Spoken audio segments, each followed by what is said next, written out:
This is the Big Sci-Fi Podcast, the biggest, most fun podcast in the galaxy. We're Adina, Brian, Cris, and Steve, and we love talking all things science fiction. This is Season 4, but our human adventure is just beginning as we gather around our computer consoles to discuss the science fiction of film, television, and literature.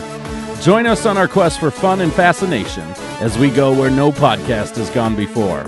Everyone has permission to come aboard the Big Sci-Fi Podcast, but make sure to find your seat fast because we're taking off in 3, 2, 1, hit it. This podcast is a part of the Trek Geeks Network. The year is 1998. I was a college student struggling to find my path in the world, and I was really struggling in more ways than one. My first go-around with college wasn't my proudest season in life. I had dreams, but just as I was failing at the whole studying thing and feeling like my life was on the brink of falling apart, a little film came out called Star Trek Insurrection.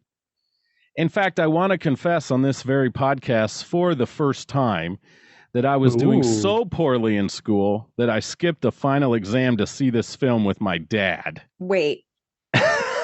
Literally. You were doing poorly, so you skipped the exam? Yeah, that's how poor decisions I was making. I mean, how is that going to help?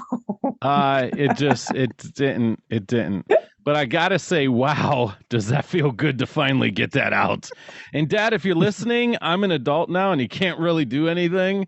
Plus, I think in the end, things turned out all right. But seriously, Brian, folks, this is your father. Get to your room right now. I am very disappointed in you.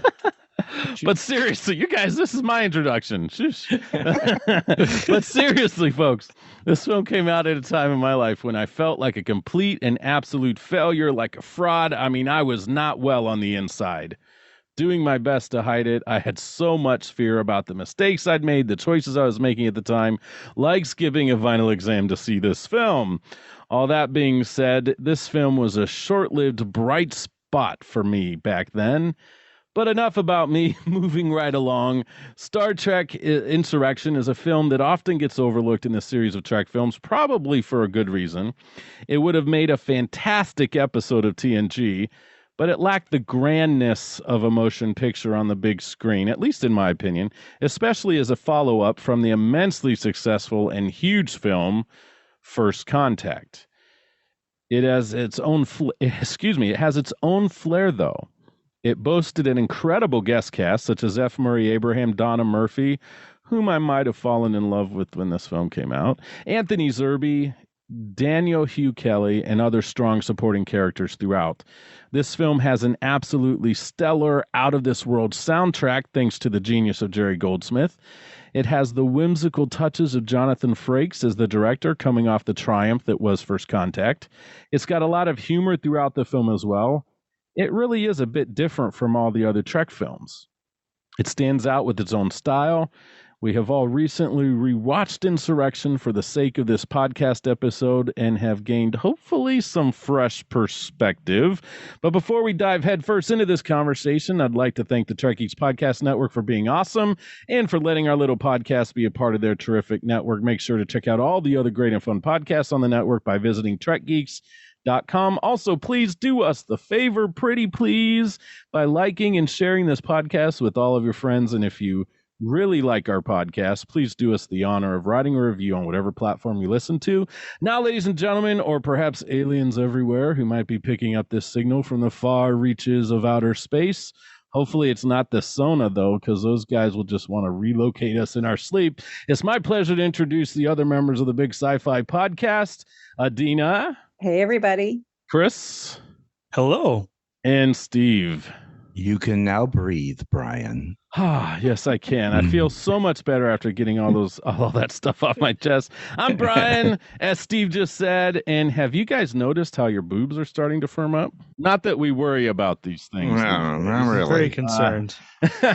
One of my favorite lines from the movie, and I think an hysterical line in all of Trek films. All right, guys. So we're going to dive right into this, okay? Mm-hmm. Because it's been a long time. I think is it 25 years since Insurrection came out? this Yeah, this December yeah. that it will be. Wow. Okay. Mhm. So unintentional early 25th celebration episode of Star Trek Insurrection. But opening sequences are really important to films typically. What do you guys think of the opening sequence in the Baku village and Berserk Data running around? Let's start love with it. Steve. Oh, Wow. you know what? Let's Okay. start with Chris. He already said I Okay. love it. So let's Okay, let him go ahead, continue Chris. that line of thought. Yeah, now this Brian, I think you'll appreciate this, but like the score of just them hanging out in the village, going about their day is beautiful. I love that score. And then I just love how it cuts. Like there's this really cool camera shot of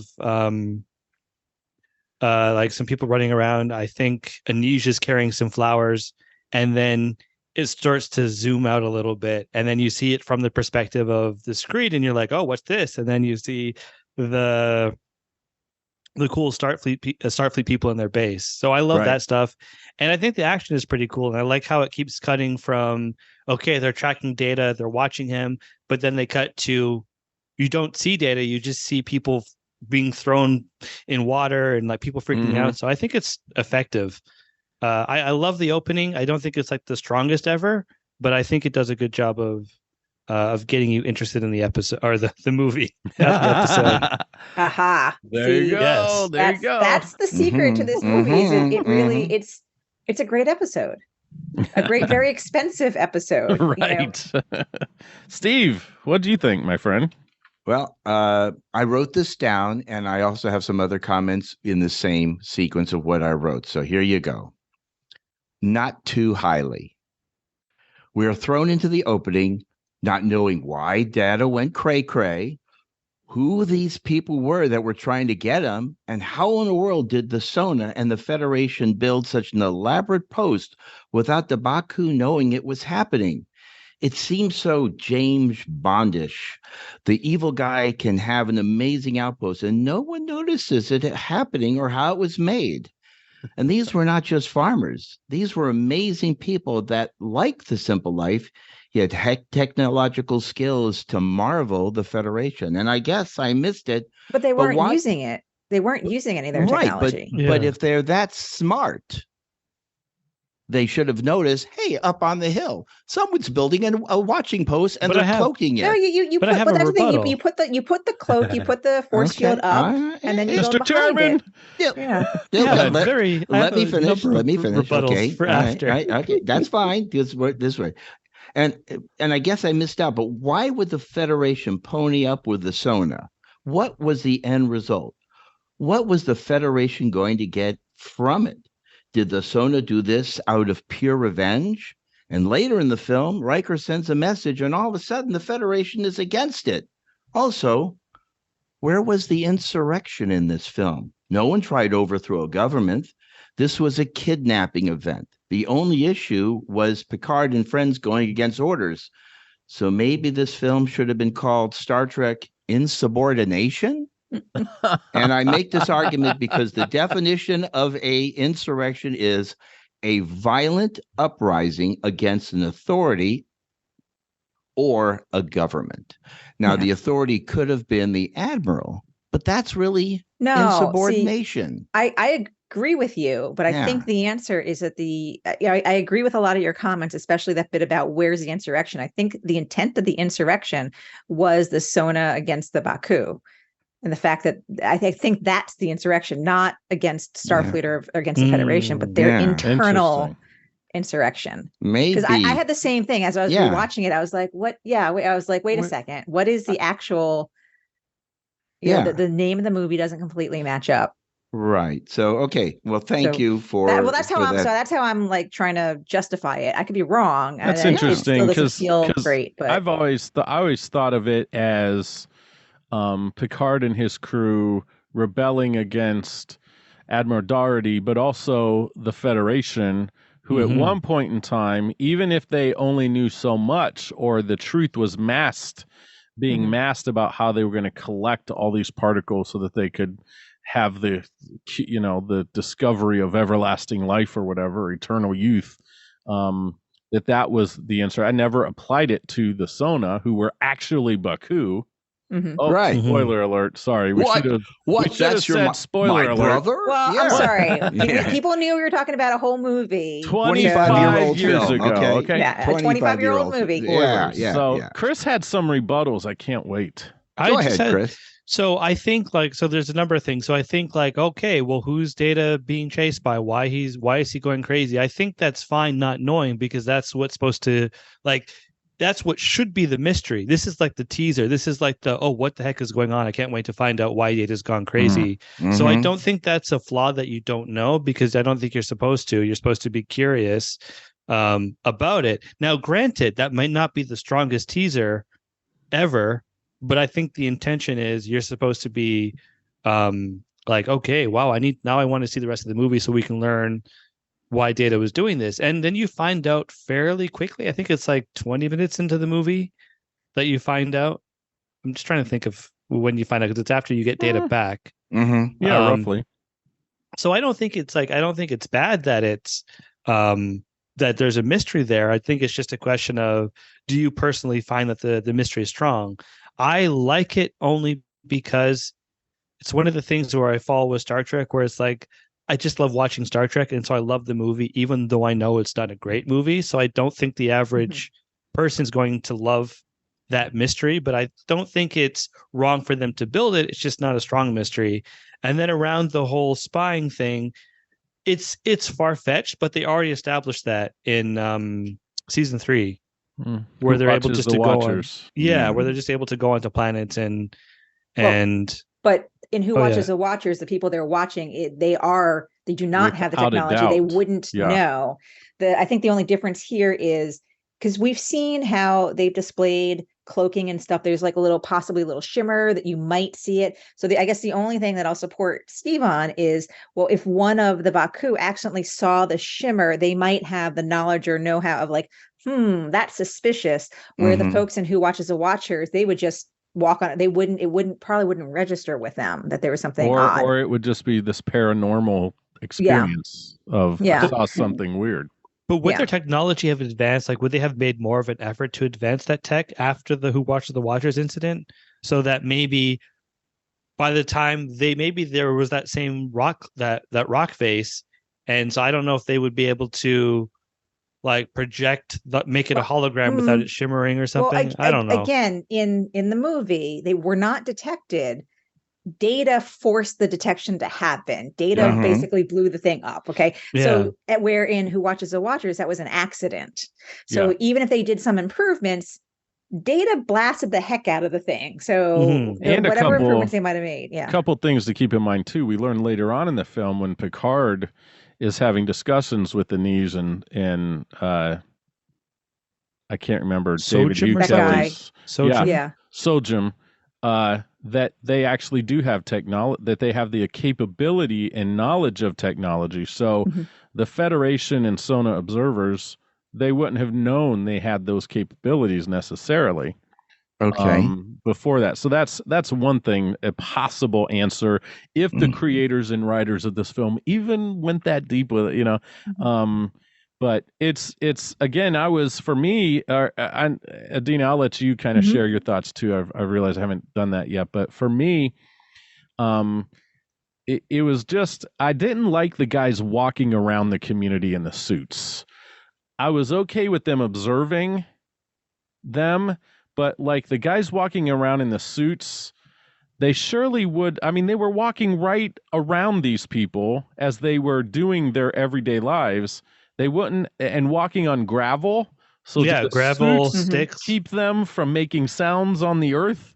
And you know what I mean? And the suits might have been invisible, but sure, I mean, they looked rubberized or plastic. Surely those things made an incredible squeak as they were walking, so that part of it was, I think the sequence was fine. The action part of it was kind of fine, but I didn't like the guys walking around. Yeah, they just wanted to show when Data takes off his helmet. Oh, look at the head floating in the air all by itself. I used to love that effect. That was a neat effect. Yeah, it's cute. And it still holds up. It looked good. It looks good. No, it does. But it's like they built that all up just so they could do that one joke.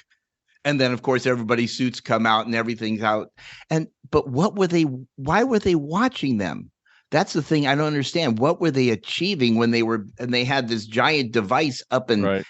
orbit around the planet that was going to do something dastardly to the rings, to whatever the Sona were going to do. And if the Sona knew that they had regenerative living ability on this planet, why don't they just land there and live there? Then they would have because- gotten Go to a different part of the planet. they didn't want to do that. They wanted to steal whatever particles to do something with their technology, because they don't want to live in that situation. They want to live with they want to live offward with their technology. Okay. So stealing the particles. So is they're the way going to steal all do the it. particles and Yeah. stuff. That's fine. Yeah. But What it was else? they would have just, without the Federation, the Sona would have just killed everybody. They would have Right. collected the particles. Right. It was they must have, for some reason down the line, needed the Federation to be a part of this. And the Federation Was it- needed to it's- get something out of it as but well. Was it in Federation space? Well, no, it's like, yeah, we have the, what is it? That That was could the be, line. I We guess. have the planet, they have the technology. Right, You know what right. that makes us? Partners. Yeah. Mhm. Is the So way he says it. being in Federation space, they can't Yeah. just come and just do whatever they want to a Federation world without repercussions. So they had to, Right. they had to. Mhm. But they had to enter prove into this something to the partnership. Federation that, by letting Technology. you be part of, maybe Yeah. that was it. Yeah, they couldn't Maybe. replicate the technology or something when Yeah. they're Yeah. like, But we again, are this best wasn't scientists. explained. We're assuming this. Well, no, it's explained. that part There's was a- explained. Yeah. There's it's the That line about uh, the partners that one of you just said. Yeah, Yeah. it's like my favorite. How many people does it take, Admiral? I love that speech. Like, Yeah. regardless of what you say about that movie, that whole speech is fantastic. I think it's And they in that do this scene. on television. They do this in a 2-part episode. Yeah. Mhm. Because that's all. And so rather than, again, we're looking at the last thing was there, which was Star Trek First Contact, how they explained everything in that film. You left nothing to the imagination as to I the don't know if why, that's where. entirely true. I think they explained a lot more in this film. Like, there Really? was like, well, Okay. maybe not explain isn't the right word, but like the last third, like the final act of the movie is, I could be wrong about this, but I feel like it's the most technobabble that we have heard in Trek. When they're like, okay, I'm gonna go board the collector. Oh, now we're gonna lower the shields. We're gonna raise the tachyon. We're gonna fire tachyon pulses. Now we have to be within 500 meters of the ship, and now we have to do whatever. Right, and it's just like it's a lot of tech stuff that they bring. Then we up. got to dump the warp core and blow it up, and then like, okay, I how are we just getting did. home, kids, without a warp core? I love that. That's right. But none of that stuff is in the opening Is it- sequence of the Yeah. film, which Right. is what we Right. were supposed to be talking about. Sorry, Adina. folks. So the Sorry, opening folks. sequence. Yes. Okay, The well, no, opening this is se- great because like I get to pull all my comments Please on do. y'all stuff and stuff. Well, I have to say the opening sequence is gorgeous. The whole village is just beautiful. And one of the things I guess, that makes this, or I don't know, it doesn't make it a movie, but one of the differences between a movie and a TV show is you would never have gotten that scenery and that detail in a village in a TV show. And Brian, you had shared with us a link, some behind the scenes Mhm. stuff. And I was able to watch most of it, not all of it. And I'm glad I did because, well, even though I thought that village was gorgeous, this gave me an even greater appreciation for what they went through to create that and how excited they were to put that together, because that's not something that you can do with the budget and the timing of a TV show. You can't really get out there and make like a whole village. And so, so it's beautiful. I loved the scene from the aesthetic point of view. But then, yes, when the action starts happening, my issue with those guys running around the village is there are too many of them. Like, so yes, in addition to the sounds and everything, no accidents, like just bumping into something. Like, I don't know. Like, I think, and of course, to try and make things make sense, I'm trying to make things make sense in my head. I think the reason why they're wandering around the village is to continue to collect all the detailed data for the reproduction. For the holograph. Right, because it's got to be that makes perfect. sense. So they got to go into like every crevice and everything. So, but still, I felt like there are too many people. So that bothered me a little bit. But I applaud you, Adina, on that Yeah. statement. I Yeah. applaud you on that. That that answers Well, so many questions in my mind, and I agree with you on that. Kind of works for me. It sure seemed like it. Yeah, it sure seemed like that. There's still too many of them for like what they're doing. So yeah, so I do think that there's a lot of the setup and the reasons and why. There's a few things that are a bit of a stretch, but I think from a CGI, all the computer graphics and all the sequence, though, that was all great too. Data popping out of his suit and then everyone popping out of their suits, that was great. And yes, watching it 25 years later, I would have thought the movie was made last year. It wasn't, that part of it certainly holds up, but I still think this is from what's happening overall. I mean, I know this is going beyond the first sequence, but this was an episode. Yeah. Maybe a 2-part episode. And it would have been, we would be raving about what a great 2-part episode it was too. I mean, it really would be, and not quite on the level of a best of both worlds thing, but I think if this had been a 2-part episode, we would be remembering it as a really good 2-part episode. And I think that's perhaps partly to blame to First Contact, because that was just so triumphant. It was so big. And then this film, although they intentionally went a different direction, they didn't want to make another First Contact. And they wanted it to have a different feel and flavor to it. And it certainly did. So from that point of view, I think that it's, again, that's why I like the opening sequence. I think it's a lovely, beautiful, serene, very much along the way I felt watching Lord of the Rings and Hobbiton. It's very, just that's the best made me opening sequence. See, I have a hard time with that opening. I'm like, it's a little too long. Okay, but again, when I look at that opening sequence, I kept thinking about the episode of the person you interviewed the last time, The Inner Light. It seemed like that same idyllic village where everyone was an artisan and technology wasn't the thing, though they, in The Inner Light, I guess they built, it's just been a while since I've seen it. They built a spacecraft that could launch the probe into away from their planet to send the message in a bottle. So I kept looking, going, boy, it's just that I had that same feel. I had that same feel. And similar. It had it not so exactly, but I could see it. Yeah. It just had that same, farmer, peaceful. A place you could settle down and raise a family. You know what I mean? That kind of a place. I would live in this village. Yeah, I'd visit the village. I don't know if I'd want to live there. I would visit too. There's no technology. I want my technology. You're right. I would visit. I don't know. Nice You know what though? I Okay. live real near. About roughly 45 minutes to an hour away from a large Amish community and series of Amish communities, of course, and then all of us from the outside world come in and buy all of their products and eat at their restaurants and stay in their inns and all that stuff. And I've actually been inside a home, a friend of my in-laws, and they've baked fresh bread and pie for us and had fresh coffee and been inside their carpetless house, and everything, and sat there for about 3 hours drinking the hottest coffee on earth, by the way. And it took 3 hours to take the first sip. And I sat there going, there is a romantic thing about this way of life that, sure, I love my cell phone. I love having access to technology, being in contact with anyone in the world I want to, tremendous. But at the same time,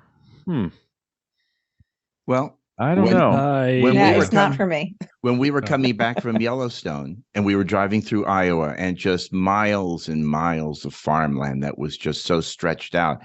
And my daughter turned to me and said, how can people live like this? And I said, they're probably very, very happy because their lives are simple. Well, wait a second. Living away from people, physically living away from people, and living without technology are two totally different things. We were there in the early 90s. So there wasn't a lot of technology like we have now. There is today. Yeah. Sure, but they still could have had technology and wanted technology. And those are two different things. Yeah. You can live like where there's there's kilometers between you and the next person, and you can be technologied up the wazoo, or you can live bunker to bunker with people and have no technology. Like those are two different concepts. The same people living in Akron, Ohio, the Amish, probably feel that, hey, our lives are pretty good. No, I'm sure. Yeah. And that's fine. Again, there's nothing wrong with that. There's nothing wrong with that. So day spawn in Baku Village. I think we got the answer. You go there for a day Chris spawn. has the answer. All right. As long as I got guys, Mariner and the crew go there. Okay. Never know. We've gone. You guys were way more passionate about this opening sequence than I anticipated. As I said, it sets the tone. So go ahead. I'm sorry. As I said in my oft-interrupted introduction today, this film boasts a strong cast, especially guest casts, I should say.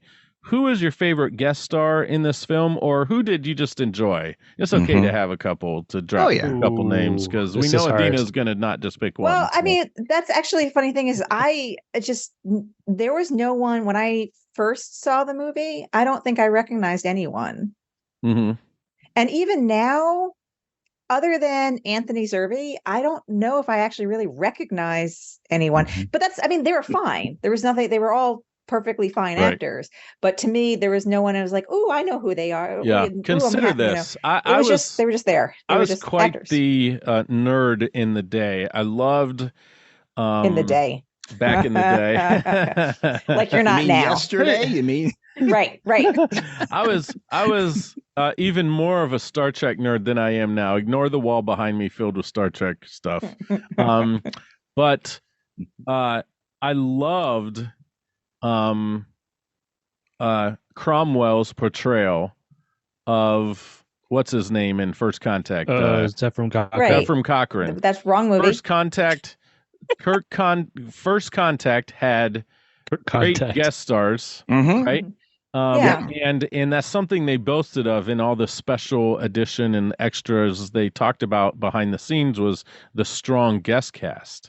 And they did the same in the special stuff for Insurrection. F. Murray Abraham, an Academy Award winner for Amadeus.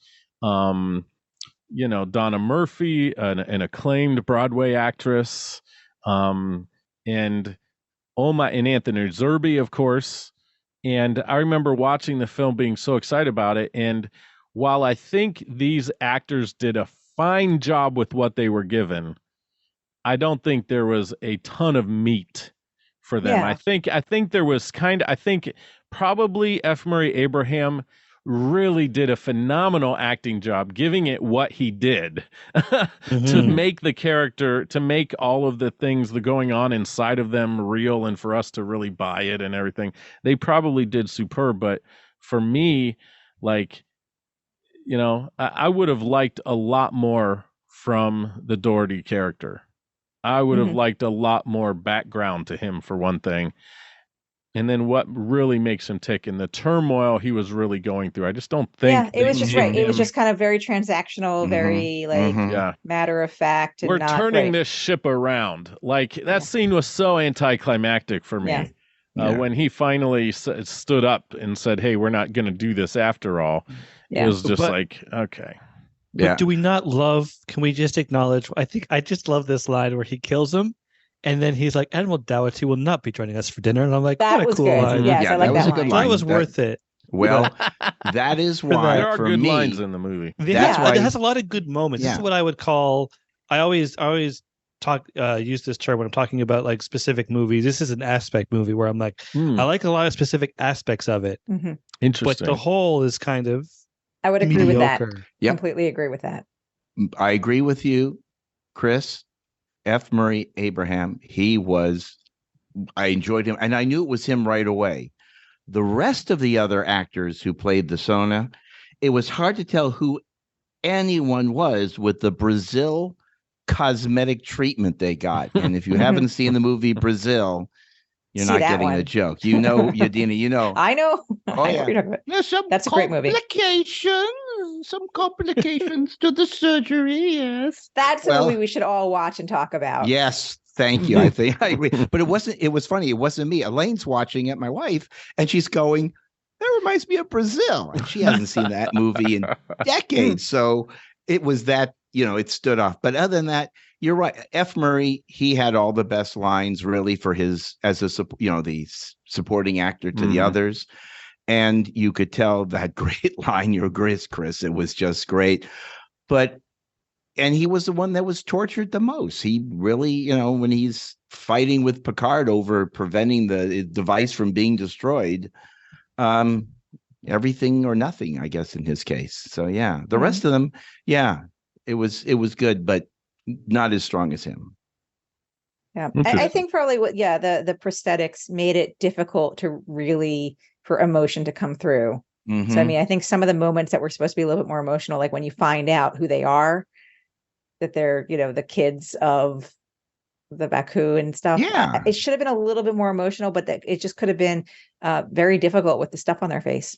Yeah, and why were they like that? Why did they have to wear the skin of their victims on their faces? No. That was that was Firefly, because they want to be just as long lived, but because they're no longer living on the planet, they're aging. So this is their anti-aging treatments that they're dealing with until they can deal with the technology and properly anti-age. Okay, because it was, Elaine said, like it almost had the Darth Vader treatment underneath the skin, where it was all disfigured and burnt or whatever. Yeah, no, that was them. Like that was all the cosmetic surgery gone, like taken to extreme. Then we're right back to Brazil with the complications. Okay. Oh yeah, absolutely. It totally makes sense. It's a Brazil thing. Yes. Okay. So one thing I wanted to say, which I think it's always funny because I was really young when this came out, so I didn't know who any of these guys are. And I always felt like when I found out that, it's F. Murray Abraham, and it's like, he's a big deal. It's like, I always thought, man, I'm sure he would hate to meet me,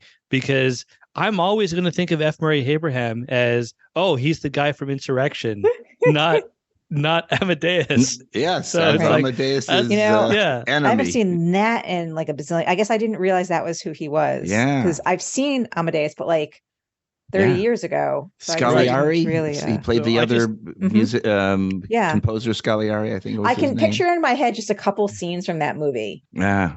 And I can hear Requiem. Oh yeah. He's great when he's sitting next to Amadeus and he's taking down the musical notes on paper for him. He's like, he knows it's genius. He knows he's better than him, and he hates it. He hates that Amadeus is better than he comes across so good. And that's not a Star Trek or a science fiction film, kids. Nope. But Amadeus, it's a good one. It's definitely worth watching. Absolutely. Yeah. See, it's just like I feel like I just imagine that he's not someone that wants to talk about Insurrection, and I kind of feel like, even though I love him in this, but I imagine that if I ever meet him, it's like, no, don't mention Insurrection. I bet he would be. I think as an actor, he would be very flattered and pleased that you enjoyed his performance, and I think we all did. Yeah, in this film, I think it's just, unfortunately, the film is not as big as they made it feel like as you're watching the special behind the scenes stuff. They're like, this is the largest Trek film we've ever made. So many extra outside locations and it's amazing. All that stuff. And it's beautiful. I love the mountains in this film. Oh God, the llamas, gorgeous. That's right. So if you like llamas, in that behind the scenes, I was going to mention they were talking about the llamas and the kissy llamas. Well, that's what I thought was funny, is if you watch behind the scenes, it's like the actors are really struggling. I got the sense they were struggling to come up with good stuff to say, because I felt like we're watching a lot of behind the scenes. A lot of it was focused on the location.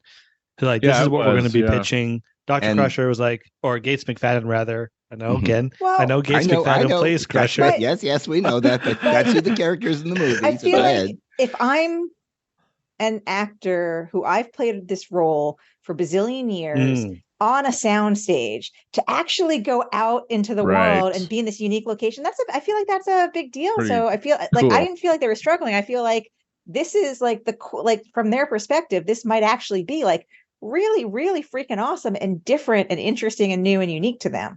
And a lot of we saw the clips at the end where they filmed this, and it was up in Mammoth Mountain. up Mhm. Mammoth Lakes area Mhm. up north of California. I've been there many times. I've skied there lots of times. It's Oh, so absolutely lucky. beautiful, truly is. But I kept thinking, like, is this Switzerland? Are they shooting this in Austria? Because it just Right. Yeah. it looks so beautiful. And Yeah. yes, there is that portion of Northern California that is like that. So So Go ahead, Chris, before I we didn't move say on. what about the middle of the movie, because we've done the intro. We haven't discussed even the I don't Enterprise remember the yet. middle. What happened? Oh, in the middle? Enterprise. Or like Okay. the Enterprise showing All up right, as wait a a minute, diplomatic but I'm function. dying to find Oh. out Who the cameo? Brian, All right. who is all the right. Oh special yes, person? yes. So Question 3. I That would do. I think we should linger for a moment with Christian's thing, because this film, I believe, and I'm about to, I guess it's question number 4. This, if I'm correct me if I'm wrong, was the first Trek film where all the outer space exterior shots of the ship were all CGI. I think so. I That think that's sounds right. I true. remember that Mhm. being a big deal. Yeah. Yeah. And so, what do you guys think of the Enterprise E and how it looks in this film? And we can just stay here for a minute, but before we move on, because I know you guys want to hear Well, a special thing I it- have it here. on looks the good. and this better not be Jar Jar Binks as this special guest, okay? Because I'm going to be upset. It looks good, but it's no Enterprise D. Amen, looks- sister. Yeah. That's it. Amen. It looks perfectly fine. I I was miss the excited. Enterprise D. Yeah, that was really it. That was, but I do like that they did do that little bit with the captain's yacht. Yes, that that was was very cool. cool. I like Mhm. that. Yep. We are going to talk about that in a moment. Yeah. But Christian, what are some of your thoughts? Yeah, Because you kind so of brought up the E. E is my favorite. I think it's my favorite Enterprise. I love how sleek it looks. But to me, Prime E Okay. is like First Contact E. I don't know what it is about the texturing, but I like the look of the Enterprise E more in First Contact I did too. I think I agree with you. than Insurrection. But the problem, and even this is a problem with the D2, is it doesn't always look good. Like there's certain angles that just make the true. saucer section look way too big. Mhm. That's okay. Does this shot make my I saucer think section it's look too big? I mean, it's not. I don't know. I just I thought it doesn't don't look mind as it with- appealing. I don't mind it with the Enterprise D, I guess is what I'm saying. Even the D, I feel like there's certain shots where I'm like, I don't know if I love it. Mhm. I don't know. That's I'd have fair. to think about That's the fair. angles. The D to me always looked like a beautiful luxury ship. I mean, when you look at the bridge It there, is you're a going, beautiful luxury it It's ship. like a is- Marriott. That was it always is- the joke. It's like yes, exactly. But the E goes back to being more of a functional. It looks more battle ready. Yeah, well, it was supposed You to know- be more. It was built to fight the Borg, Right. right? So Didn't they mention you've- that at First Contact? Like it was Yeah. supposed to be more of a fighting I don't ship think so. than the D. Either previous way, it has Enterprises. that look. And again, like the sleekness of the nacelles, the sleekness of the saucer section. Just it looked. I mean, and it's amazing how big the captain's yacht was when it comes off the bottom of the saucer section. That's a massive little Mhm. ship that comes off of it. Yeah, All I think right. it's supposed to be bigger than a shell. It's like bigger than a shell craft. yeah. But I like that. I seem to recall our friend of the podcast, Doug Drexler, saying that he did not care for the bridge design of the Enterprise E. Hmm. That it was one of his least favorite designs. Interesting. I'll have to maybe we should, the fact checker should look that up. But Okay. let's move right along here, Sure. because there was supposed to be, I learned this past week, there was Mhm. supposed to be a very special cameo, but it got cut from the film, and there was another actor related to this actor in a way that was also in the film, but his little scene got cut. Two beloved actors from the Trek universe. Okay. So I didn't Armin look it up. Shimmerman was Didn't look it supposed to up. play Quark. Oh, Have a I do cameo remember in this. this I do film. remember That would have been this. cool. And then Max Grodenchik played an alien ensign or something, but his little scene got cut as well.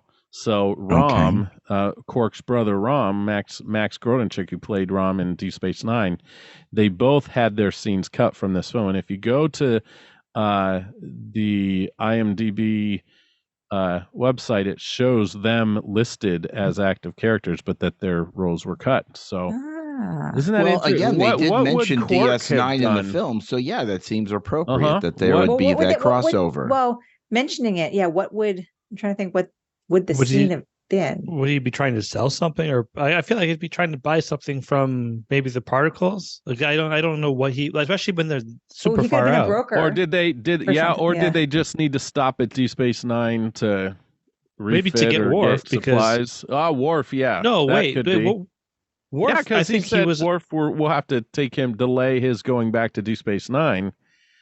Right. So maybe that's how it Hmm. was. They were going to get supplies or stop there or something on the way.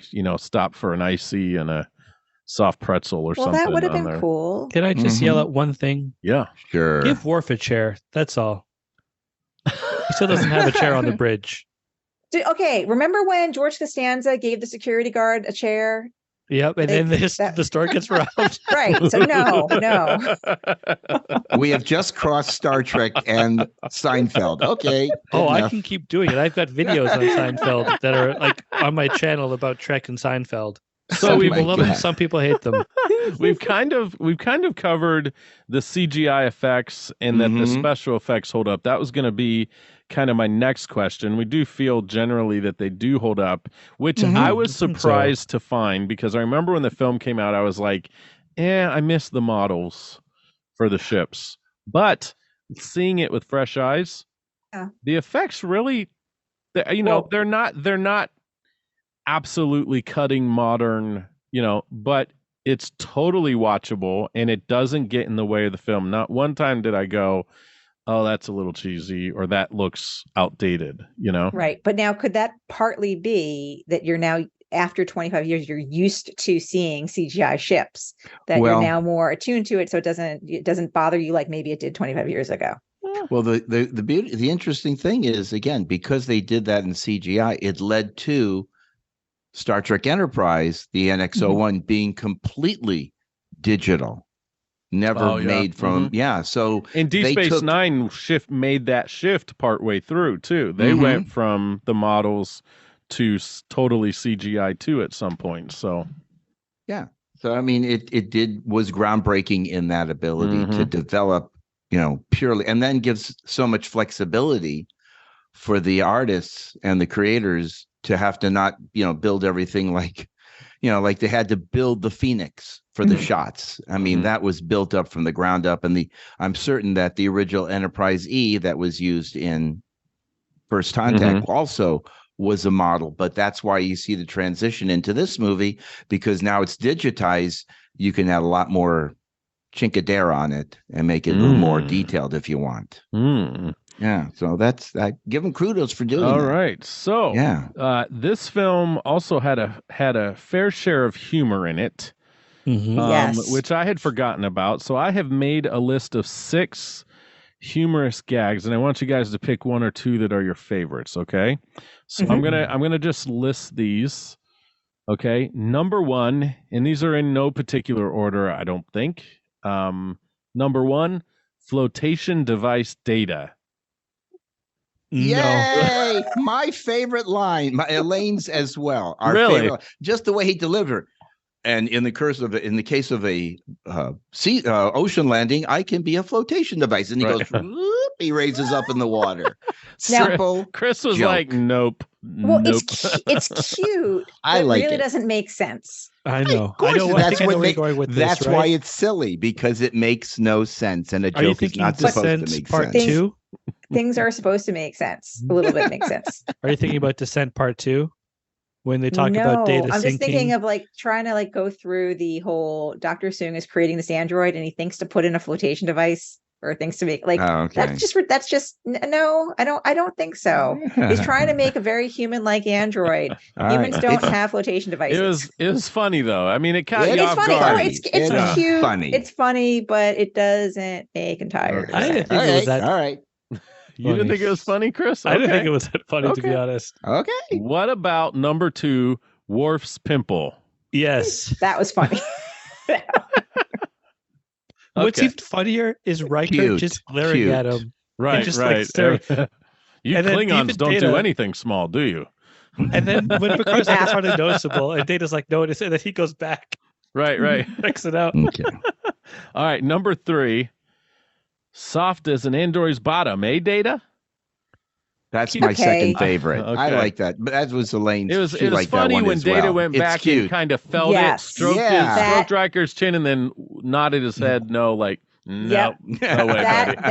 that made the line. The line Yeah. on its own was The line with Data's gesture was perfect. Was Right. good. Yes. Yeah. You have to do the whole thing. Yeah. I remember my dad and I loving that in the theater in particular. And then number 4, this is kind of a weird one. I don't know why I have this in this day after writing this or 2 days after writing it. Nice speed work. The thing that Picard thing gets, Yeah. It just made Picard look a little goofy. Yeah. That's I it, That was a perfectly. I had no problem with the scene or that line. I didn't think of that line as being overly humorous. Just a line. Nothing. I don't know. Just I didn't goofy. think of that being like a funny line. I thought like more the neck stuff Mhm. when Crusher's trying to like do up his collar, and she's like, "You either need a new collar or a new neck," and he's like, Well, "My neck hasn't changed." That was cute. That was But cute. that was also a little Chekhov's gun there. Right. Because remember, he looked at his neck later, and that was when he started to realize the youth thing. I didn't think he was looking at his neck. I just thought he was looking at his whole face. I never He was thought looking at about his whole the face, neck. but remember, he made that gesture, like where he turned his head and he kind of like pointed to or did something across his neck. I mean, like I said, I think that was kind of like that was the earlier plant.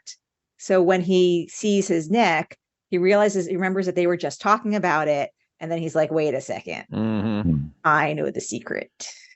Yeah. All right. So I'm skipping number 5 because I actually mentioned it in another special segment. Well, we're gonna and have. so I can't even remember that line in the movie. Oh, really? Yeah. Okay. I don't even remember what contents or what scene it was in. It's. I guess I'll say it now that we've gone this far with it. Picard's in his quarters. He's feeling a little frisky.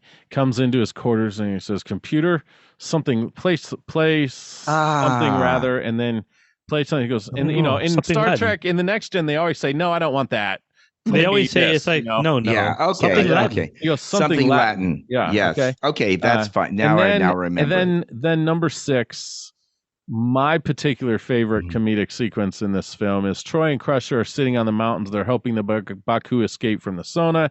They've clearly noticed that things are getting younger, and they're having this conversation that Data happens to overhear and is confused by. And they say, "Have you noticed that your boobs are starting to firm up? Not that we care about such things these days." I think Crusher or Troy responds. And then Data immediately goes over to Worf, has some technobabble conversation with them. And then he says to Worf, "And have you noticed how your boobs are getting firmer? Not that we care about such things these days." It's absolutely hysterical. This is my issue. It's amusing, but I just feel like TNG movie Data would not be making that comment. That seems more like, if anything, probably a season 1 Data. But I feel like he's learned so much. I like that. I like that explanation, because I always thought something was off and I couldn't put my finger on it. But that's exactly like, it. There's no reason reason to for disagree him. with you guys. Okay. That's Data getting younger. Data's acting like first season Data. He got younger too. Impossible, but okay. Okay. Well, It's hard It is because I possible. don't buy it, but there's also that time he was also affected by the drunk thing that was in the going naked on. time, the naked so down. that so was it's like, just- okay, maybe he's They impacted. didn't know who Data really was back then when they were writing Well, the he should show, have been though. before. That's what it was.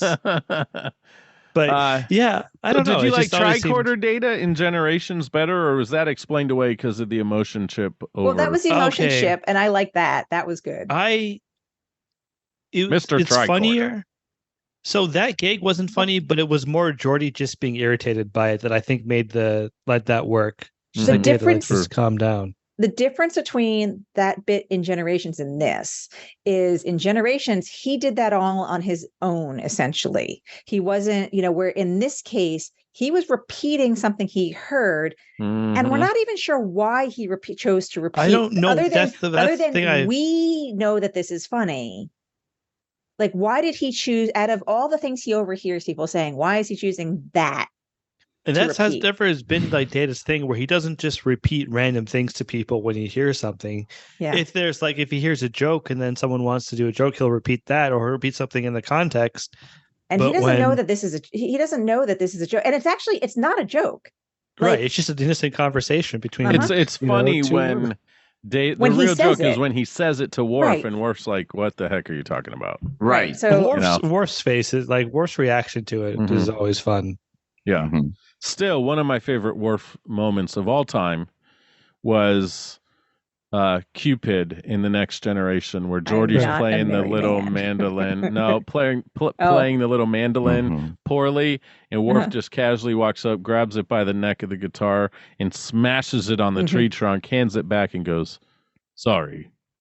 That's also one of the best Worf moments of all time. Birthday Party Worf is my favorite Worf. Oh, I like that. Yes. To get away from comedy. Get away from comedy. One of my favorite scenes in the entire film. Want to get away from comedy? I'm sorry. Go for it. No, go ahead.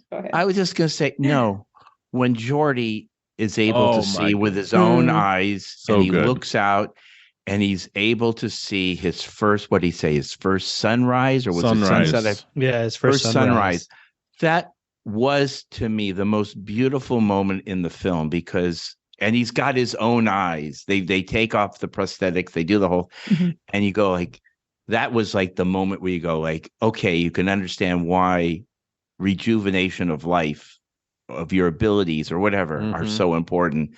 I thought it was a great moment. Oh, beautifully acted by LeVar Burton, who's got some of the most expressive eyes in the business, and the beautiful sweeping melody that Jerry Goldsmith weaves in and out of that scene, and of course beautifully shot and directed. I'm glad you brought that up, because that is one of the brilliant moments of this film, in my opinion. So, and it goes into what you want to talk about the next thing, which is the music. The music. Of the film. I have not kept it a secret that Jerry Goldsmith is my favorite film composer of all time, and my favorite Trek composer, certainly. This film score is beautiful. We've talked about the opening sequence, the sequence with Geordi seeing his first sunrise, but it's also got a haunting aspect to it that I did not recall. I haven't listened to this score in quite some time, but I started to again, actually, while writing the show notes, and parts of it, especially around the sauna, there's some of Jerry Goldsmith classic bringing in synthesized sounds into the orchestral realm of things that are just haunting. He did it beautifully with the film Hoosiers, where that was an almost totally synthesized soundtrack, actually. And he's known for that. He's known for bringing in that synthesized. Did it with Planet of the Apes. Very unique soundtrack. All these crazy sounds. Oh, yeah. And he kind of did that throughout this film off and on, too. And I felt like it just really made it a little different than his score for First Contact or even Nemesis, the film after this one. So I think First Contact is more inspiring. Dun, dun, dun, dun, dun, dun. You know, it lifts you up. But this is more, you know, like you said, it's more moody or whatever, you know. And also the fact that they brought in again TNG music into it, they brought TOS music into it. It was really just all around a, you know, very beautiful soundtrack that added to the movie. And the question I really want to ask is for Adina. Did you, Adina, while watching this film, we've talked about this multiple times right now, folks, where you know, we've raved about the music, and Adina's like, "Oh, there was music." Oh, there was music. I really need to probably put like a reminder in my phone or something. If I'm going to go sit and watch a movie for you guys, I need to make sure I'm paying attention. But that's it. But again, that doesn't mean anything bad. It just means that I'm focused on other elements of things, and nothing about the music, you know, distracted, because it shouldn't detract, right? Of course. So. But I mean, other than the intro, outro, I can't really imagine. I can't hear anything in my head. Well, you heard the introduction and the outro, so that's important. Fine. You know, it's fine. I generally I haven't had any issues with any Trek intros and outros. They're all different. They're all what they are. I'm very much a fan of Next Generation and the movies in general. especially the earlier movies, but the movies in general. Mm-hmm. But other than that, Okay. I'm sorry. It's okay. It's okay. I'm sorry. But you know something? If the music is so good, it's just there and it carries it along, then you know, it just you don't have to like listen to it. It's just like voices in the background that carry the story forward. Maybe. Yeah. Now, that said, I don't know if I ever told you guys this. I have a playlist because I use YouTube Music, and I have a playlist that is all the Trek instrumentals from any Trek ever that's available on YouTube Music in one playlist. And that is often what I have in the background while I'm writing. Mm-hmm. Not always. I've listened to that as well. Yeah. Goes through all the TV series, all the movies. It's really beautiful. And they keep adding to it as they go along. Yep. Beautiful. It's really nice. All right. Well, that's cool. So, ladies and gentlemen, we're going to do something different and unique for this show. We're introducing a new segment to the Big Sci-Fi podcast. Are you ready, kids? Uh-huh. Ding, ding, ding, ding, ding, ding, ding. Do we need a buzzer? Called... That's done in post-production. Okay. It's called Love It or Hate It. There is no in between. Oh. All right. So in this segment of the show, I asked my co-host to choose whether they love or hate a particular scene, line of dialogue, plot line, character, or gag in the film. Are you guys ready to play Love It or Hate It? Yes. But what do we have for the winner, was Johnny? Less enthusiastic than I was hoping. Okay. But here Can't we go. Have like an in-between depends, maybe? No. Well, can we also say is... love it or hate it with a, and by the way, with this a caveat? is the reason why, why well, I think we can explain why. Qualification, we can have a caveat. Okay. No, ladies and gentlemen, this may be the one and only time we actually do love it or hate it now that I'm thinking about it. Okay. Number one, love it or hate it, Gilbert and Sullivan sing-along shuttle love it. chase. Love it? Yeah. Chris is a love it. I'm in the more on the loving it side. I went to go see the actual Pirates of Penzance.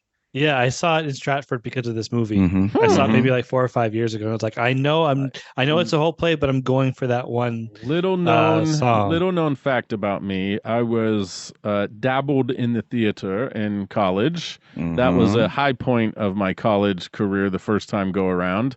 And I was asked to come back for a reunion of alumni, even though I never graduated from the school. I was a big enough part of the theater department. They asked me to come back. You missed all your finals. And to go watch Star Trek movies. So I sacrificed for that theater program like you wouldn't believe. I skipped all kinds of things.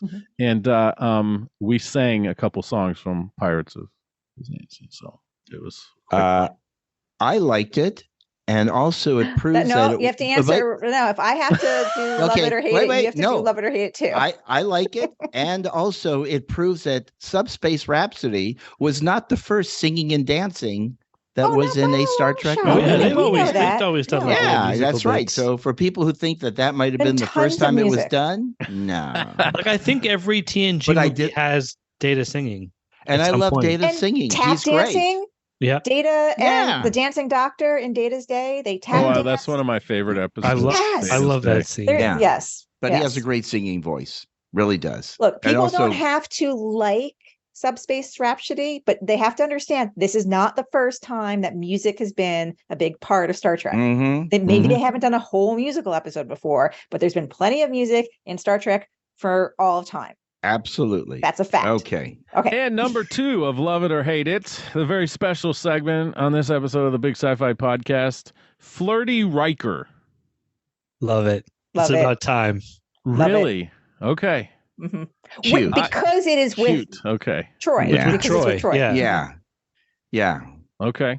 Okay, that rolls right along into number 3, Clean Shaven Riker. Love it or hate it? Hated it. Hate it with passion. He looked younger, but he also lost that bravado that the beard gave to him. Yeah. I think clean shaven Riker only works when he's first season. He's still got the bravado, but overall a bearded Riker is a better Riker. Yeah. Agreed. 100%. All right, number 4, Mamba dancing Picard. Love it. All day, every day. I like Stewart it. dance I like Mamba. It was just very short-lived, very quick. Right. Yeah. Very quick. Yeah. And then he realizes he's he's younger looking, and then he goes down and knocks on Donna Murphy's door. He How figured it old out. are you? How old are you? Which you should never ask. It's a dumb You never ask question. a woman who's Don't ever 300 ask years old me. how old she is. Yeah. Okay? She's mature enough, though. She knew what he was really asking. All right, number 5, heavy Riker emphasis, joystick Riker, where I'm done running from these bastards. And he grabs the joystick, and it's the joystick pops out. And Mhm. what do you think of that? I don't want to be a Star Trek fanboy, but I love it. It's I cheesy. love No. it too. I think love the it. only thing that takes away is the prop, but I think the idea of it, school and his actioniness. If Yeah. that's a word. His He almost we're does through the right from Riker the- maneuver with his fingers around the thing too. He really wrapped him around and grabbed that sucker Yeah, I'll agree with that. Like, I like the concept, but not the actual joystick. That I was just think stupid. if they Okay. picked a different joystick that wasn't like one that you It like, looked it was like something for an Atari or a Yeah. PS1 or something like that.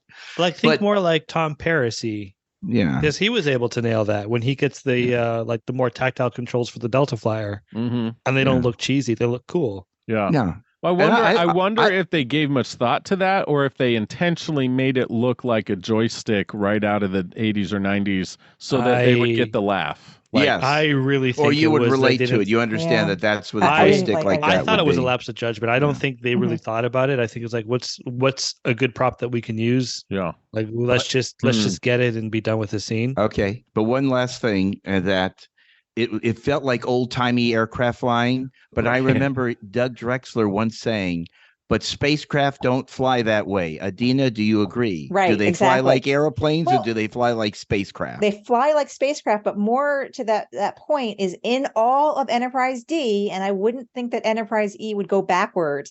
They controlled it with like a touchpad. Mhm. So that's why I don't like the joystick. It's like you're completely obliterating the types of controls and methods of control that you've been using for a long time now. Well, so there's one thing that suggests that maybe it was just a common feature, because it's just different. But in Year of Hell, when Tuvok loses his eyes, he asked the computer to engage the tactile interface. So I feel like maybe Interesting. that's something that's Yeah. more than just like touchscreen. And I feel like same reason that Tom Paris wanted to use it, because it could. I think you can Well, control the ship a little bit better with the flying he I was trying think you to do. need two. If that's like you have on the on the Apollo command modules and the LEM, you need two to get all the directions. One is not enough to get all the directions you need to do. So where was the rudder pedals? Where were the there's no yeah. rudder pedals. No, There's no, but I'm rudder. just saying you're talking But about they're- multiple axes Right, but that's that what are I'm saying, controlled is by if- the if the- aircraft. If they're going to have this is not an aircraft. This is a spaceship. Right, Aircraft but is it's flying different. it's flying like an airplane. But it's that's not an just airplane. I that's know. all Star Trek though, for the most Yeah. part, Yes. and all sci-fi. Hey, everybody, Not simmer all down. We're all sci-fi. friends here. Hey, I'm Not all going to sci-fi. simmer up. Actually, I'm going to get angry. I'm sorry, everybody. Okay. I should just call it quits now. Boo All and right. a joystick. All right, here we go. So Chris, I think we're split in the middle. I think Chris and I like the joystick. Steve and I Adina. like the joystick. Oh, you I did? liked Okay, it. okay, I did, okay. yeah. Oh, I I didn't you catch liked that. I thought you It said brought you me. hated It was like in Enterprise when Mayweather he would grab the joystick and Oh yeah, that's fly right. the When he's- NX-01 that way when they're flying through the minefield. Mm-hmm. Okay. Okay, All right. enough of that. So, moving right along. Love But it he or has hate two. it. Number 6, Bazooka Wharf. Always. Every day, all day, Yeah. all year long. Come on, Wharf. Shoot some Hey. bazookas. If Yes.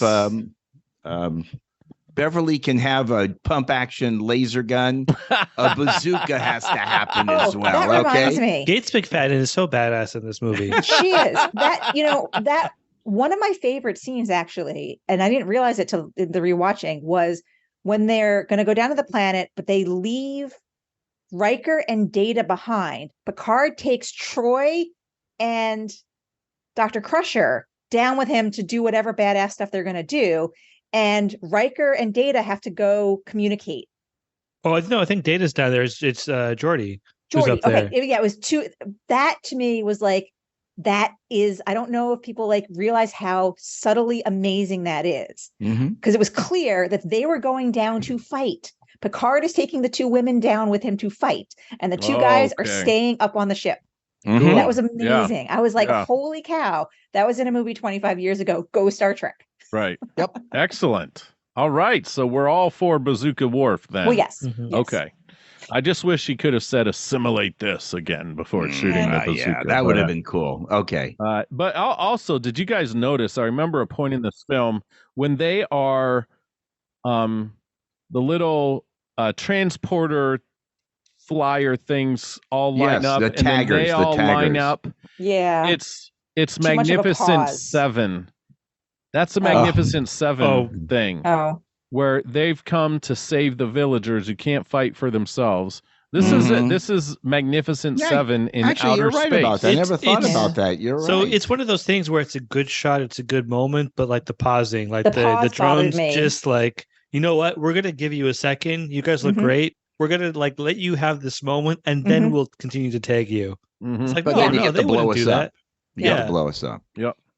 Okay. Little cheesy. And then on the other side is we're gonna stare at these drones for a minute before we start shooting at them. It was on both sides. That pause was kind of stupid. It's Magnificent Seven in space. All right. So number 7 and final question for Love It or Hate It. And we'll let you, the fans, decide if you love or hate this segment. Love is in the Air, the romance of Anij and Picard. Did you guys love it or hate it? I loved it. I gotta say, I know this is like I'm so many loves it. I love their chemistry. The only thing that's annoying is she's never mentioned again. Ever. Come on. You even make a point of saying to her, I have like 300 vacation days lined up or something. Use them. Right. Or on mention this planet. That use them. Yeah. Come back and not have to shave for a week. You know, I mean, yeah. Come on. I was secretly hoping Anij would show up in Picard. Oh, for sure. Or I was hoping we would see Donna Murphy in Picard. Really? Yes, and it never. I was happened. either hoping for a Crusher, like let's either address that, or let's have Anij, because they've already established it. There was already the attraction there. I mean, they watched a hummingbird in slow motion. Okay. Can I use a quote from a Disney film? Crazy. Go ahead then, kiss the girl. I mean, come on. This is a romance? They look like more like they were best friends. They were not. She was caressing his head. That's romantic. At least, Riker and Troy had a nice little sex scene in the bathtub, okay? That freaked me out. That was sexy. Even though it's a little creepy, but at least it was, hey, and it was these two are having some fun. It was so obvious with all that shaving cream on him that he was already clearly clean shaven. That's what Elaine said. She goes, no, he's already clean shaven. Nobody does that. But I mean, that was good, No, and then, and the moment it scared Chris.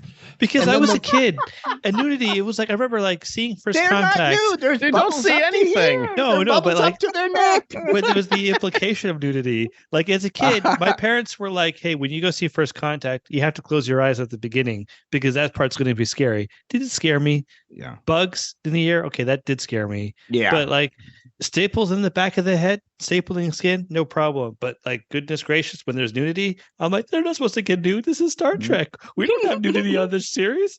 Right. What's happening? But I gave him so when you have the moment of when the cave-in falls in and Picard comes to her side and tries to support her and everything, it happens so quickly, and all of a sudden then they cut the next scene and she's up standing around and she's okay. I would have loved to have seen a little more intimacy between the two of them in that moment about how there was. Like was he's really afraid. Stressed. I don't know. Just it went by just too quickly. It didn't have the intensity that I thought they really could have had. But then that's me. So I'm sorry. Right. I kind of liked it. But I was a little jealous of Patrick Stewart, but whatever. I agree. I'm right there with you. Like if Donna Murphy wants my phone I don't number. want to answer the question. I don't want to answer the question. So I'm going to deflect and basically be like, there was implied nudity in Next Generation. Yeah. That episode, I'm blanking on the name of the episode. Of X-Men? What's her name? Oh. Well, No. Yeah. Okay. The Waxana Troy. Yeah, the mud bath. in the Okay. mud bath. Yeah, Oh yeah. my gosh. Hey, I don't Cost think of I living, saw. cost of I don't living, think I saw right? that Cost of episode as a living? kid. I don't Hey. feel like that's not one that I remember.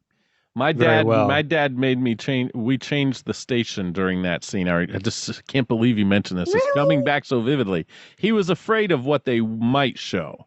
oh Okay. Watching it It was in on normal reruns, TV. What are they it gonna was. like show? Yeah. no. I mean, Hey, go back to even TOS. Yeah. Every time right. Kirk got out of bed and he would adjust his shirt, he Yeah. just put it on because he and that alien lady, well, what just And there happened. was practical side boobage in a lot of like oh my gosh, yeah. original series episodes. Yeah. Yeah, I'm trying to remember how adept I was when I saw with original series. I feel like I was too young for that. But like again, it was just me being a kid. Well, I remember it was- even as a kid yeah. being stressed out about the Enterprise E being heavily damaged in that movie because I was used to thinking of the Enterprise E as being like the super ship that we see at the beginning of First Contact. So Mhm. when like the smoke or not the smoke, Mhm. Yes, like venting when out they're of the venting, nacelles. yeah, when they're venting whatever they're venting, plasma. I remember being really worried, like, oh my gosh, but this is supposed to be Enterprise E. Oh, wait a They second. don't get hurt.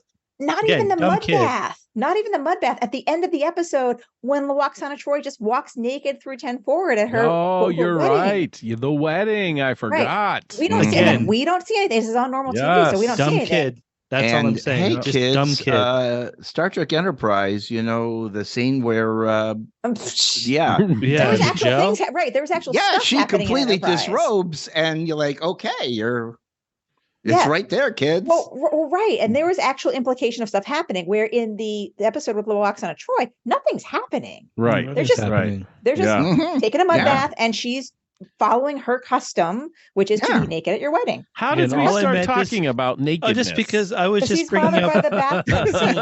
I said as a kid. Again, this is a kid. Implied or This is a dumb. otherwise But you guys are nudity. like applying all this logic to a dumb kid that wasn't thinking about every episode. I'm Yeah, not. it's not I'm just. supposed to- I guess my point is there's implied nudity and then there's implied sexual stuff. And Yes. they're different things. No, they're Mhm. very Yes, different things. So yes, in the bathtub scene, there's implied nudity and sexual stuff. But Yeah. Yeah, because but Right. implied nudity is not. Well, there's been both, Well, I guess. I- In yeah. But Star I Trek. wasn't making an argument Yeah. as to whether I was like valid in that concern. Mhm. This is just this is me as a dumb kid who's not thinking about, is this a sex nudity or is this like we're just chilling in a bath, like in a mud bath, and now we're going to try and get Worf into the mud bath nudity. not So with One of the- candles lit, kids. Not So with I've candles lost lit. all control of this podcast right now. Okay, I had a apologize, very everybody. special ending to the Love It or Hate It Yes. segment, but I'm just going to say screw it Hey, I and I move want a on special to. ending. Did we lose our special ending privileges? So Drama here. you may or may not hear that segment again in future episodes All of the Big right. Sci-Fi. And finally, after rewatching this film with fresh eyes, and hopefully Mhm. because it's been 25 years since this film debuted, and we're all a bit more mature, right, Chris? You and I, we can handle more adult themes. I hope. I can't handle it now. What would you rate this film today out of 5 stars? And we're gonna start with Adina. Oh Out of man, 5 stars. Mhm. I want to say in the range of 3.5 to 4. Okay, That okay, range-ish. interesting. Okay, 3.8. I'll say 3.8. 3.8. Okay, Oh, okay. all right, Chris. I think I have to go with 3.8 then because I was originally going to go with 3.5, but I think I enjoyed this more than Adina and most. Actually, I enjoyed this more than most fans. Mhm. So I think, yeah, probably 3.8 because I know it's not like a great movie, but it's one that I go Hmm. back to a few times a year just because I'm like, I'm in Okay. an insurrection. Can I ask a mood. question? Well, that's the thing is the scale comparing it to other movies or comparing it to all of Trek? That's a good question. I generally, when I think of this, I think of, well, do I was gonna say all movies, but do I And- really? I think when I do a 5-star rating, it's generally in reference to all movies. You know, Which- in honestly, this rating system is meant for your enjoyability, Mhm. how you Okay. enjoy watching this individual film, what you would rate it. Okay. Okay. Well, because And the only reason I ask is because if I'm thinking of it against the episodes, this was a really, like we said at the very beginning here tonight, this was a great episode. So I might rate it a little bit higher. But if I'm thinking of it as it is a movie, so I'm thinking of it as a movie, that's why. Yeah, I think we have to. All right. Yeah. All right. So yeah, my All right. 3.8, 3.7. And I think that's fair for you guys. And Chris, for you in particular, I'm really fascinated by that because you said something really important. You say you go back to this film several times a year. Well, here's the thing. Like, this is always the problem because I go back to all the Star Trek a lot more than I probably should, even the bad ones, with the exception of Nemesis. I realized that, but before, let's say 2022 me, I enjoyed Nemesis, and I'll watch that maybe every couple of years. Now I've downgraded it to if I'm stuck in traffic or if I'm going to go on a long drive, maybe I'll pop in some Nemesis because I can listen to it, but I don't actually have to be fully engaged with it. Because I remember rewatching it maybe last year and just being like, I'm not liking anything about this. Whereas he's growing up so fast, kids. Even the final, but the thing is, like with the other movies, I can enjoy the film while fully recognizing why I would never say to someone, you're going to love Final Frontier. It's an incredible movie, but I can appreciate it even though it has a lot of flaws because I have a lot of fond memories of watching it as a kid. And I enjoy that, even though, again, it's not something that I would say, oh, this is like, don't worry about Oppenheimer. You got to go see Insurrection. Okay. I'm not saying that. All right.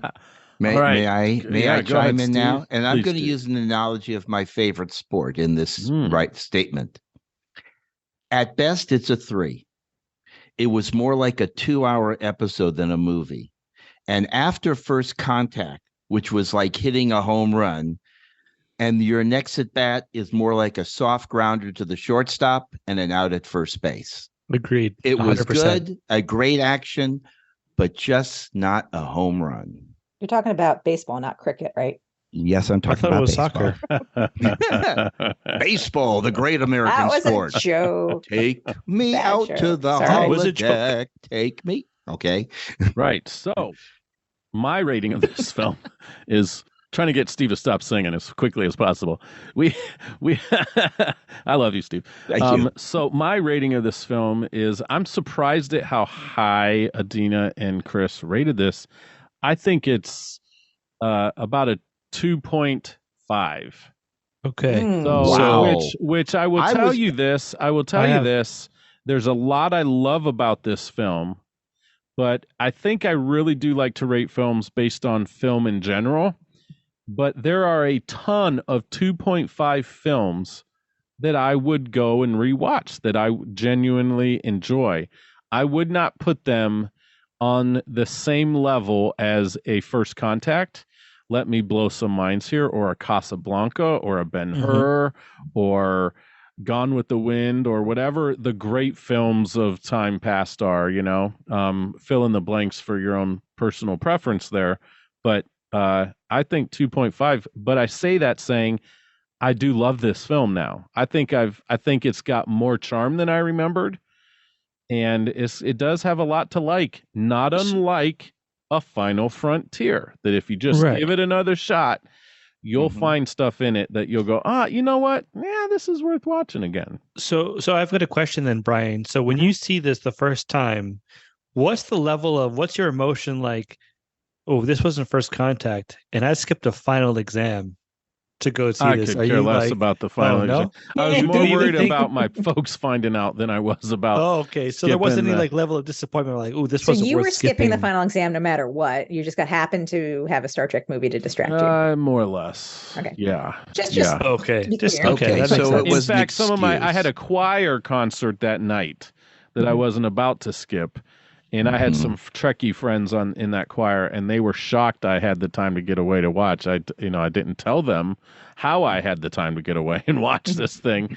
But anyways, enough about me. To be clear, I'm making fun of you skipping an exam and all that stuff. But if folks haven't heard me talk about this, I talk very often in like STEM contexts about how terrible I was as a student. So I'm not just throwing stones in the pot, calling the kettle black. I was a terrible student myself. So I can make fun because I talk about that as it's not the end of the world to be a terrible student. You can still have a successful career, successful life, all those things. So I'm just having fun with Brian because he lets me. Yeah, we like to poke fun, all of us at each other. But just in case my kids ever listen to this, you kids know I went back and finished my degree later in my adult life and made some of those mistakes because I just was bad because I was immature, didn't understand the gift of the education at the time. So, and I want to say too, on a personal note, there were things that I deeply regret about not doing well in school and not focusing on my studies at the time. But it's all part of life's journey. Sometimes it's not necessarily how you get there, it's that you get there. As long as you're not hurting people along the way and being a jerk along the way. And so work hard. You can overcome anything, kiddos. Yep. And have a good attitude ultimately. So I want to thank you guys for being willing to go down memory lane with me on this episode of the Big Sci-Fi Podcast. Codcast? What's a codcast? It's fishing. It's fishing. I hope you genuinely enjoyed watching this film again, as we hope you, the fans, might be inspired to do the same. Sometimes you just need to watch something with a good ethical theme and hopeful outcome, which this film does have. Sometimes you just want to smile at the end of a film, and I think this film does just that. It's not the best Trek film ever, but it's fun and different from any of the other Trek films in the series, which helps it stand out a bit. Whether you love or hate this film, Waka Waka, give it another try and see what you think. You might just be surprised. Until next time, make sure to check out the Trek Geeks Podcast Network, of which we're a proud part of. And the next time you get to hitch a ride on a Sona ship and you're asked to sit in a weird-looking chair, go ahead. I like that chair. The girls can take 20 years off your face. Godspeed and live life for more than just your own well-being. Be kind, be courteous, and compassionate. Remember, the best way to feel joy is to give it freely and wholeheartedly to others. I leave you with these words from the late Admiral Dougherty. It was all for the Federation.